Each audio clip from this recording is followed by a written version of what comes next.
మీరు బెదిరిస్తూ ఉంటే మేము భయపడి సారు మీ కాలు మొక్తా సారు మీ బాంచన్ సారు అని అంత భయాలు ఉన్నాం. మేము వాళ్ళమే కాదమ్మా. ఇక్కడ మేము ఒకటే చెప్తా ఉన్నా, రాజశేఖర రెడ్డి గారు వైఎస్ రాజశేఖర రెడ్డి గారు బతికున్నప్పుడు ఆ రోజు మీ గొంతులు ఏమైనాయో ఆ రోజున మీ అందరి గొంతు తెరిచారా మీరు? ఆ రోజున తెలంగాణ గురించి వీళ్ళు మాట్లాడుతూ ఉంటే ఒకటే చెప్తా ఉన్నా, యువరాజ్యం పెట్టిన తర్వాత మొట్టమొదటిసారి నా మీద కేసు పెట్టి పోలీస్ స్టేషన్లో కూర్చోబెట్టింది తెలంగాణ భీమరావు బాడా కోసం.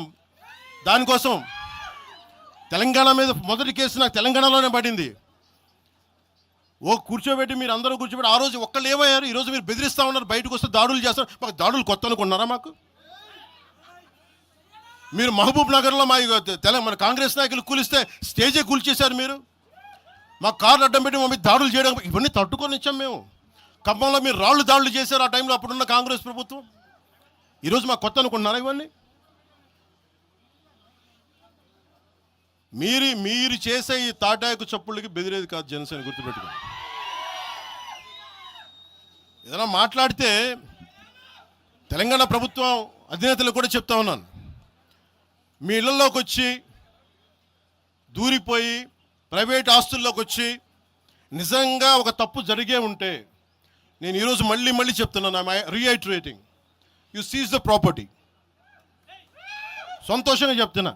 అక్కడ ఉన్నది నాకు గోశాల ఉంది. అక్కడ ఒక 60-70 గోవులు ఉంటాయి. అక్కడ వాటి గడ్డి కోసం ఉంటుంది. మీరు తెలంగాణ ప్రభుత్వానికి చెప్తున్నాను, ప్రైవేట్ స్థలాల్లోకి వస్తే it is a criminal trespass, criminal defamation, mischief with malified intention, propagating misinformation for causing unrest and regional differences. ఇన్ని కేసులు అట్రాక్ట్ అవుతాయి.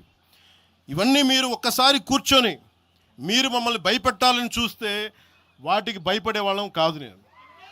మీరు ప్రతి చోట మీరు రీజనల్గా ప్రతిసారి పట్టుకొస్తే ఇక్కడున్న జర్నలిస్టులో కానీ ఐఏఎస్ ఐపీఎస్లో కానీ అన్ని జాతులు ఉన్నాయి, అన్ని కులాలు ఉన్నాయి. ఒక్క ప్రాంతానికి చెందిన వాళ్ళు లేరు ఈ భారతదేశంలో. నిజంగా కూర్చోబెట్టి తెలంగాణకు ద్రోహం చేస్తే మొట్టమొదటి గొంతు లేపే జనసేన లేకపోతే. ఆ రోజు మీరు అందరూ మర్చిపోయారేమో, మేము లేపా గొంతులు.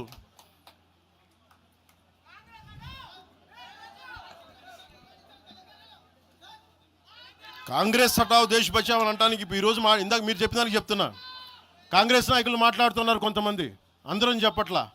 కొంతమంది నాయకులు కూర్చొని మాట్లాడుతూ ఉన్నారు, నువ్వు ఎలా తిరుగుతావు, రోడ్ల మీద చూస్తాం, నాలుకలకు వస్తాం, నాలుకలు చీరుస్తామంటే రండయ్యా బాబు మీకు నాలుకలు తీసి చూపిస్తాం మీకు కోసుకొని. అలాగే మీరు ఒకప్పుడు ఇలా మాట్లాడిన నాయకులందరూ రాజశేఖర రెడ్డి గారు తెలంగాణకి విభజనకి నేను వ్యతిరేకం నేను అన్న చెప్పిన వ్యక్తికి పక్కన ఉన్న కొమ్ము కాసిన వాళ్ళు వీళ్ళందరూ మాట్లాడతారు. నిజంగా నాకు చివుళ్ళ మల్లికార్జున్, శ్రీశైలం చెంచు పెంటల నుంచి వచ్చినాడు, చెంచు గూడెల నుంచి వచ్చిన కుర్రాడు, 16-17 ఏళ్ళ కుర్రాడు,